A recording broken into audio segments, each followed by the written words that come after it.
इस कहानी की शुरुआत होती है एक लड़की से जो विंडो में खड़ी कुछ सोच रही होती है। वो बस यही सोच रही होती है कि ये घर मेरा नहीं है और ये दुनिया भी मेरी नहीं है। बस यही सोचते हुए वो एक फ्लैशबैक में चली जाती है जहाँ वो अपने आप को एक छत पे पाती है। इस छत पे उसके अलावा एक अजनबी भी होता है जो वो नोटिस नहीं करती। उस लड़की का नाम रिनिको हानासाकी होता है और वो ये सोच रही होती है कि कैसे उसने काफ़ी सारी यूनिवर्सिटीज़ में एंट्रेंस एग्ज़ाम दी है, लेकिन उनमें से एक भी यूनिवर्सिटी का रिप्लाई उसे नहीं आया। बस यही सोचकर वो उदास हो जाती है कि तभी उसके मोबाइल में एक नोटिफिकेशन आती है। ये नोटिफिकेशन एक यूनिवर्सिटी की होती है जिसमें ये लिखा होता है कि उसने एंट्रेंस एग्ज़ाम को पास किया है, जिसे देखकर वो बहुत खुश हो जाती है कि तभी कोई पीछे से आकर उसे रूफटॉप से धक्का दे देता है, जिस कारण वो हैरान और परेशान हो जाती है और अपनी फैमिली के बारे में सोचने लगती है कि तभी उसे एक फॉर्चून टेलर भी दिखाई देती है जो उसे कहती है कि उसके पास अब बहुत ही कम टाइम बचा है। अब उसी के साथ सीन शिफ्ट होता है रेलियाना मैकमेलन पर, जो एक बहुत ही खूबसूरत लड़की होती है, जो कि हम व्यूवर्स को बता रही होती है कि इसी तरह हुई है मेरी मौत। एक्चुअली रिनिको हानासाकी का इस नॉवल वर्ल्ड में रिकार्नेशन हुआ है और रिलाना मैकमेलन परिवार की बड़ी बेटी है। उसकी फैमिली एक पिक्चर परफेक्ट फैमिली है और उसके पिता एक बहुत ही अमीर इंडस्ट्रियलिस्ट है, जिसके कारण उसे किसी भी चीज़ की कोई कमी नहीं। दिक्कत की बात यही है कि उसका इस कहानी में एक साइड कैरेक्टर है। दरअसल उसने अपनी पहले ज़िंदगी में एक नॉवल पढ़ी थी जिसकी कहानी उसकी इस दुनिया से मिलती जुलती है, जिसका मतलब ये है कि उसे इस कहानी का प्लॉट पहले से ही पता है। वो इसलिए परेशान हो जाती है क्योंकि उसे पता होता है कि कैसे आगे चल के उसकी इस स्टोरी में भी मौत हो जानी है। उसकी मौत का कारण आर्सेनिक पॉइजन होगा जो उसका फियांसे उसे रोज़ चाय में मिलाकर दिया करेगा। वो बस यही सोच रही होती है कि उसका फियांसे उसके घर आ जाता है। रिलियाना हमें उसके फियांसे ब्रूक से इंट्रोड्यूस कराती है। फिर आगे की स्टोरी बताते हुए वो ये कहती है कि कैसे उसकी मौत के बाद ब्रूक उसकी फैमिली का ट्रस्ट जीत लेगा और उसका फैमिली बिजनेस भी हथिया लेगा, और फिर कैसे इस स्टोरी में हीरोइन की एंट्री हो जाएगी जो ब्रूक का पर्दा फाश कर देगी। वो ये सोच ही रही होती है कि ब्रूक्स रेलियाना से कहने लगता है कि क्यों ना हम गार्डन में टहल ले, और दूसरे ही समय हम दोनों को गार्डन में टहलते हुए देखते हैं। रेलियाना ये सोचने लगती है कि भले ही वो किसी को भी बता दे कि ब्रूक्स ही मेरा दुश्मन है, पर फिर भी कोई भी मुझ पे यकीन नहीं करेगा क्योंकि ब्रूक्स ने बड़े ही अच्छे से सबके सामने अपनी पिक्चर बना रखी है। और दूसरे ही सीन में हम रेलियाना को एक किताब खरीदते हुए देखते हैं। उस किताब में दरअसल ये टिप्स दिए होती है कि अपने बॉयफ्रेंड से ब्रेकअप कैसे करें, और रिलियाना ये टिप्स फॉलो भी करती है।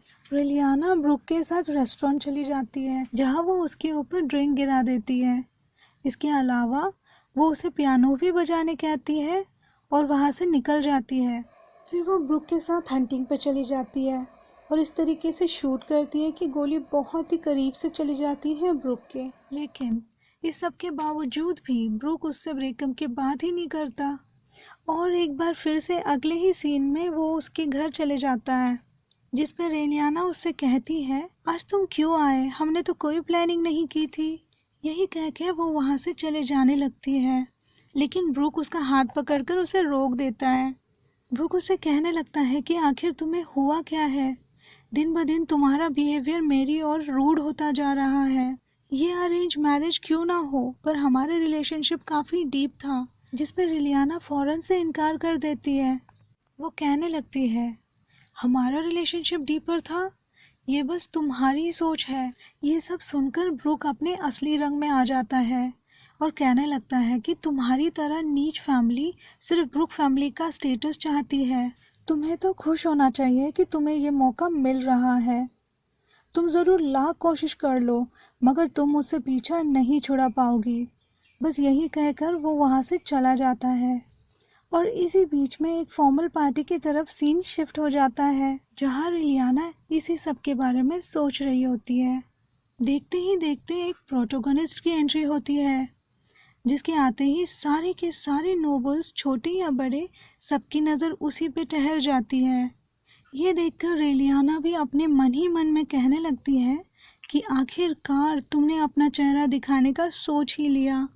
नोवा वॉल्टर विंकनाइट, जो कि एक ड्यूक है और नोबल्स का मेन प्रोटोगनिस्ट, जिसे देखकर रेलियाना कहने लगती है किंगडम ऑफ चमास, जहाँ पे वो रहती है, वहाँ के पुराने नोबल्स ने किसी भी शक्ति को हासिल करने से पहले न्यू नोबल्स को जड़ से उखाड़ने का कानून बनाया था। और उस कानून को लागू करने के लिए जिस चीज़ की ज़रूरत थी वो थी रॉयल शील्ड, जो कि चुरा ली गई थी।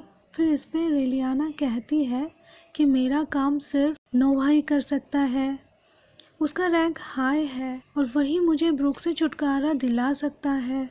और मुझे पता भी है कि नॉवल में आगे क्या होने वाला है और इस नॉवल का एंड क्या होगा। बस यही सोचते हुए वो नोवा के पीछे चली जाती है। कहानी अब ब्रूक पर जाती है, जहाँ जॉन नाम का बंदा उसे एक कोने में ले जाकर उससे बात करने लगता है। वो उसे ये कहने लगता है कि हमें समझ आया है कि तुम्हारा रिश्ता अपनी फियांसे के साथ ठीक नहीं चल रहा। जो भी हो, इसे ठीक करो, वरना तुम्हारे लिए अच्छा नहीं होगा और इसे वार्निंग समझना। ये सुनकर ब्रूक काफ़ी परेशान हो जाता है और रेलियाना को ढूंढने लगता है। वो गुस्से से अपने मन में कहने लगता है कि ये सब रेलियाना की गलती है। वो ये सोचने लगता है कि पहले तो ये काफ़ी शर्माती थी और अब इतना ज़्यादा बदलाव क्यों। फिर ब्रूक के सामने एक शख्स आ जाता है, जिसे वो पूछने लगता है कि आपने रेलियाना को कहीं देखा है। इस पर वो शख्स बाहर की ओर इशारा करते हुए कहता है कि मैंने उन्हें बाहर जाते हुए देखा है। इस पर कहानी शिफ्ट हो जाती है रेलियाना पे, जो कि नोवा के साथ गार्डन में होती है, जिसे नोवा उसे कहने लगता है कि आपका हमसे कुछ काम है। जिस पर रेलियाना फौरन से उसे अपना इंट्रोडक्शन देती है और कहने लगती है कि मुझे आपसे एक डील करनी है। और फिर वो नोवा को रॉयल शील्ड के बारे में बताने लगती है, जिस पर नोवा उसे कहने लगता है इंटरेस्टिंग, क्यों ना तुम अपनी डील के बारे में मुझे सारी डिटेल्स बता दो। ये सुनकर रेलियाना काफ़ी खुश हो जाती है और उससे बात करने ही जा रही होती है कि पीछे से ब्रूक उसे आवाज़ दे देता है, रेलियाना। फिर एक पल में रेलियाना सोचने लगती है कि पूरे के पूरे खेल पे पानी फिर गया और दूसरे ही पल वो ये सोचने लगती है कि मुझे इससे बढ़िया मौका नहीं मिलेगा और नोवा के पास जाके ये कहने लगती है कि अब मैं ये सब नहीं छुपा सकती। दरअसल मैं और नोवा एक दूसरे को चाहने लगे हैं, जिस पर नोवा और ब्रूक दोनों भी कंफ्यूज दिखते हैं। फिर रेलियाना धीरे से नोवा के पास कहने लगती है रॉयल शील्ड, जिसे सुनकर नोवा को भी एहसास हो जाता है कि वो इसी डील के बारे में बात कर रही है। ये सुनकर नोवा के चेहरे पे एक मुस्कुराहट आ जाती है और वो उससे उसके बॉयफ्रेंड की तरह बात करने लगता है। उसी समय रेलियाना का एक सर्वेंट वहाँ आ जाता है और कहने लगता है कि अभी हमारा जाने का समय हो गया है, जिसे सुनकर रेलियाना बहुत खुश हो जाती है और वहाँ से जाने लगती है। लेकिन ब्रूक उसका हाथ पकड़कर उसे रोक देता है। वो उस पर गुस्सा उतारने ही जा रहा होता है कि नोवा वहाँ आ जाता है। वो कहता है कि तुमने सुना नहीं कि वो तुमसे बात नहीं करना चाहती। अब रेलियाना वहाँ से चली जाती है और अब ब्रूक नोवा के अगेंस्ट नहीं जा सकता, क्योंकि नोवा के पास ड्यूक का टाइटल है। लेकिन हिम्मत करते हुए ब्रूक नोवा से कहता है कि वो मेरी फियांसे है। लेकिन इस पर नोवा कहता है कि मुझे नहीं लगता कि अब तुम्हारे पास ये हक भी है कि तुम उसे फियांसे कह सको। इस पर ब्रूक कहता है कि मैं ऐसा नहीं हूँ कि इतना सब कुछ हो जाने के बावजूद भी चुपचाप बैठूंगा। बस ये कहने के बाद वो वहाँ से चला जाता है। इस बीच नोवा अपने शैडो में खड़े एक सर्वेंट से कहता है कि मुझे रेलियाना के बारे में सारी डिटेल्स चाहिए और तुम इस बंदे पर भी नज़र रखना। दूसरी ओर कहानी लेडी रेलियाना पे जाती है, जो जैसे तैसे अपने घर जा रही होती है। वो इन सब चीज़ों से बहुत परेशान हो जाती है कि तभी उसे एक फॉर्चून टेलर की बात याद आती है कि तुम्हारे पास अब बहुत कम टाइम बचा है। जिस पर वो ये सोचने लगती है कि नहीं, अब और नहीं, मैं तो अभी अभी इस दुनिया में आई हूँ और अभी मैं मरना नहीं चाहती।